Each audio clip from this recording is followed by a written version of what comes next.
So we have a lot of updates to share in today's update when it comes to the world of the unemployment lawsuits, and I know it's been a couple of days and a lot of people have been kind of wondering about what's been going on with that situation. So if you happen to be in a state that has either already ended unemployment early, so you're kind of just looking for a brand new update, or maybe you're just someone that's maybe curious and interested in hearing about unemployment law in general, because we're going to talk a lot about that. The idea is that we have some great news to share, and we actually admittedly have some not great news to share, and then we actually have a lot of the news that we're going to share in today's update is really just kind of like mixed news. So it's not great or bad, it just kind of depends on how you see the situation, because at this current time, I think is that the relative great news, I guess, is that we now officially have 13 lawsuits that are going on all around the country. About, I believe, 26 states ended unemployment. So because of that reason, now that we have 13 states, it essentially means that we are essentially right now on the halfway point. A very, very huge recap, if you happen to be brand new here, is I believe that the 13 states that have some kind of lawsuit, or that had some kind of lawsuit going on at some point, because we do have 2 lawsuits that have now officially closed. I believe those 13 states are Indiana, and I'm going to try to remember this: Indiana, Ohio, Maryland, Texas, Florida, South Carolina, Arkansas, Louisiana, Texas, West Virginia, Alabama. Hopefully I got them all. Oklahoma, hopefully Missouri. I think that's another big one. So those are essentially the 13 states that now have some kind of lawsuit. So we're going to talk about where we currently stand. So as always, real fast before we begin, hey everyone, how's it going today? And welcome back to another third stimulus check unemployment benefits extension update. Before we begin, remember to smash the like button, consider subscribing if you guys are brand new here, and as always, feel free to comment any questions, thoughts, especially actually maybe feel free to comment if you have any particular information about your particular state, because right now actually a lot of the information that's going on is very, very discreet, which is probably the reason why you might have been wondering about where we can find information, and a lot of it is actually coming right now from the actual specific lawyers that are representing those cases. We do actually have now the names and information about certain lawyers in several states if you are interested in just knowing about which lawyer to look up, or looking at their background, and just who to essentially maybe potentially contact if you are interested in having more information. So we're going to share that all in today's update, but as always, with that being said, let's get this video started.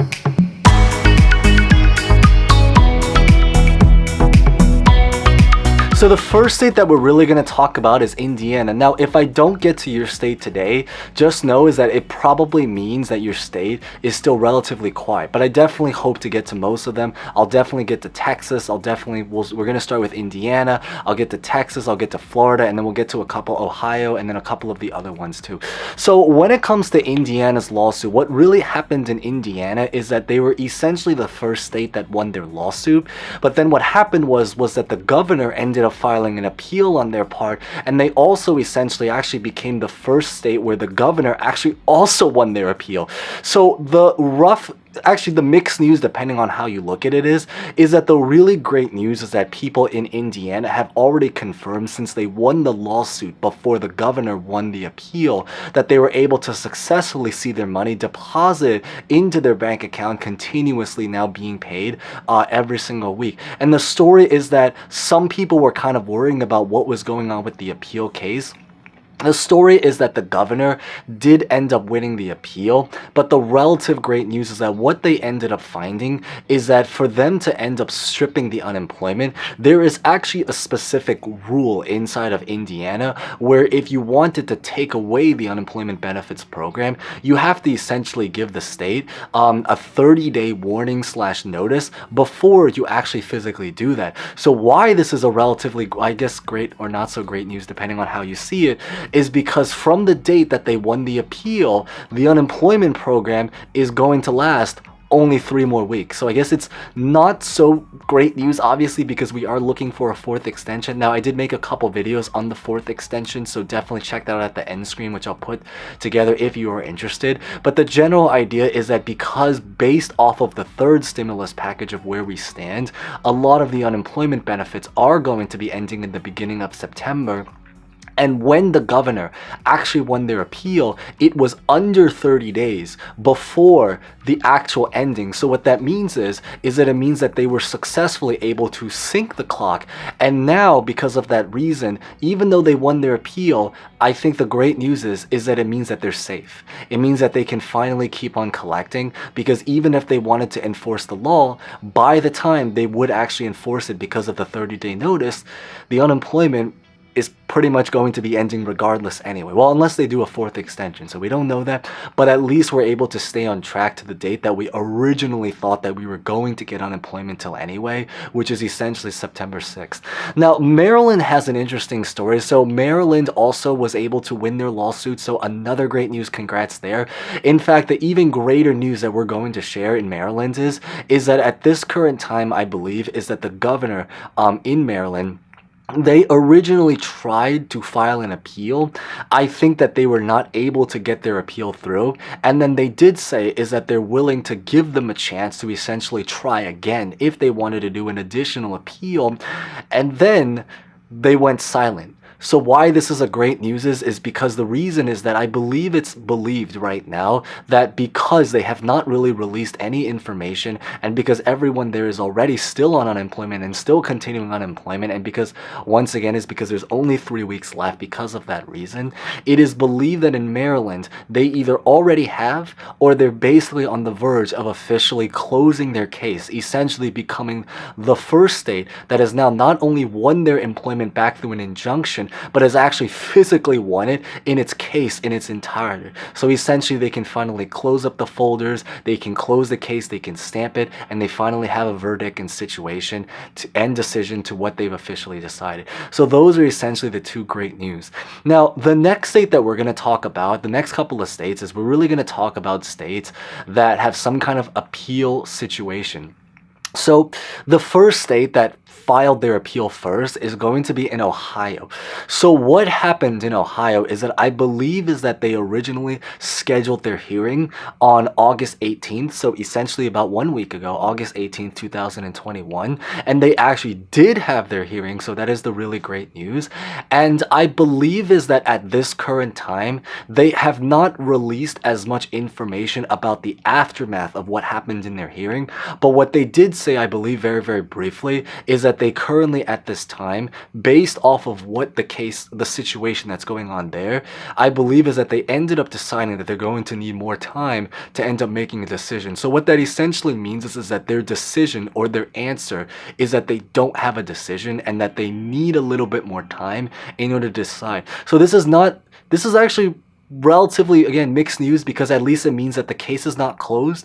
It doesn't mean that it doesn't mean that it's not happening, but it of course doesn't mean that it is happening, but it does mean that there's a chance and there's hope. And the idea is that at least because they have not closed out the actual case yet, it means that they're going to take a little bit of time. So the lawyer in Ohio is, his name is Dan Law, once again, if you're interested in looking up his name, because his website is pretty much where you're going to find information about that. And I do believe is that Louisiana is believed to be the next state that may be filing an appeal. Not confirmed yet, but there's just thoughts and beliefs of that's what's hopefully going to potentially happen now in Louisiana. Now, the two next states that I really want to focus on, because their hearing was very relatively recently, or is basically now still ongoing, is going to be Florida and Texas. To start with Florida, because they are in a relatively similar situation, is that in Florida, they ended up originally postponing their hearing because they wanted to move the court case to Tallahassee. And what ended up happening, I believe, is that they scheduled their new hearing, which is interesting now, going to be tomorrow or today or already maybe happened depending on when you're watching this. So I believe is that Florida ended up pushing their hearing, and it's going to now be on Wednesday, August 25th, 2021. So because of that reason, if you are watching this on release date or maybe a day after or something into the future, that's pretty much going to be the exact date when it's going to happen. They don't know what's going to be the whereabout. They might even be trying to stream this live, so we don't know the answer if you're watching this before that that date or on that date. But the idea is that if they did that, it's probably going to be through like a special link that you have to look up, or through just very, very general local news. But because of that reason, we don't know the answer there yet, but at least we know it's finally, after the long wait, happening. So that is the relatively at least great hopeful news, compared to, once again, a lot of the other states that are now going through other kinds of situations. Now, if you are interested in trying to find out more information, or just trying to look at the backgrounds and kind of do your own personal research, the lawyer's name in Florida who's going to be representing you guys, if you happen to be in Florida, I believe her name is essentially going to be Mary Mattox. So it's going to be Mary like M-A-R-I-E, and then Mattox, M-A-T-T-O-X. So they own a law firm in Florida, and they're going to essentially be the ones that are going to be representing your case, depending on how it goes. And then the next state that we're really going to be talking about now is going to be Texas, especially because I know there are a lot of people from Texas. I know it's probably the largest, certainly the most populated state of all of the states that had to sadly end unemployment early. So Texas has a really relatively interesting situation, where in Texas, they essentially already had their hearing. And what ended up happening in Texas is that they actually ended up postponing their case again, actually. So what really ended up happening, essentially the timeline, is that they ended up having their hearing, then they ended up running into situations, then they ended up postponing their case, and then what happened was that they ended up having the next hearing. So they ended up having another hearing. I believe the specific story to what ended up happening in Texas's hearing is that essentially they ended up talking about the case, about what ended up happening, and then they ended up finding out that the lawyer who represents you guys in Texas, his name is David Sibley, so D-A-V-I-D-S-I-B-L-E-Y, David Sibley. And so he essentially pled the case. He was trying to plead his case for why Texas should return their unemployment. But what they ended up realizing is that within the actual document, so is in the actual court form that they have to, when you file a lawsuit, there's like a lot of paperwork involved. I think they ended up finding out, according to the judge, is that inside of the papers that they filed, is that it turns out that there was no plaintiff. So what this essentially means is that whenever you file a court order, and I guess this is the law lesson, for just lawyers or just law in general, is that whenever you file a lawsuit or a case of some kind, you have to essentially identify who's the plaintiff. This is essentially the person who you represent. So this could be a celebrity, it could be a relative, a family. In this case, it's the people that are unemployed. But the only thing is that you have to actually put down a specific name so for example, the names of the people that you would represent that are unemployed.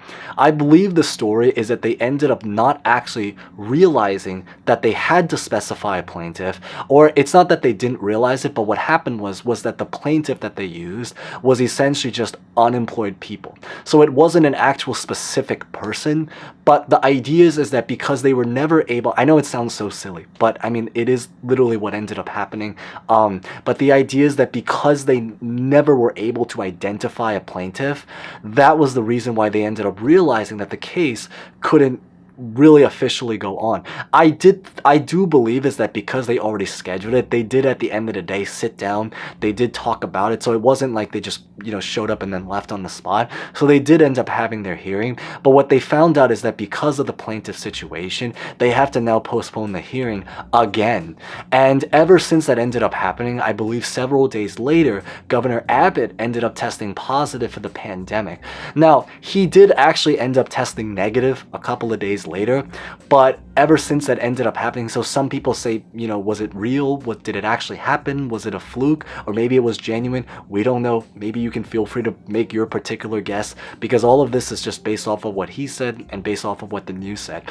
But the idea is that he essentially tested positive shortly after, then he tested negative shortly after, and then ever since that ended up happening, they've kind of gone mute and silent. So they essentially are trying to schedule a new hearing, but we don't really have an essential follow-up. But I figured that this is probably the most up-to-date information that we have if you're just interested in hearing what actually physically happened in the most recent hearing that thankfully at least finally happened, even though of course we know that there's probably going to be another one.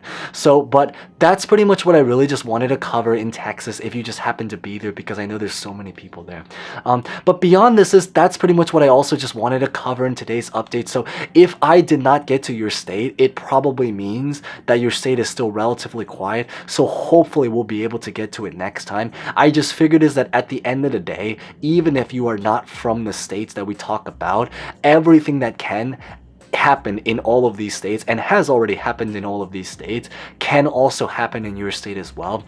And I think the most important thing is that at the end of the day, even if we talk about a state that's not yours, it essentially hopefully can act as some kind of inspiration, or certainly at least knowledge to what is actually possible, or maybe as lesser good news, what to potentially prepare for if it ends up going to the other side. But essentially, that's what I really just wanted to share in today's update. So if you found it insightful, or maybe enjoyed some of the, actually a reasonable amount of some of the great news, maybe consider smashing the like button, consider subscribing for similar videos. And as always, feel free to comment any questions, and particularly, especially, any particular information that you might have about your state, other states, or really just anything at all. So with that being said, thank you guys so much for watching. Stay safe, stay well, and hope to see you guys next time. Thank you guys so much again.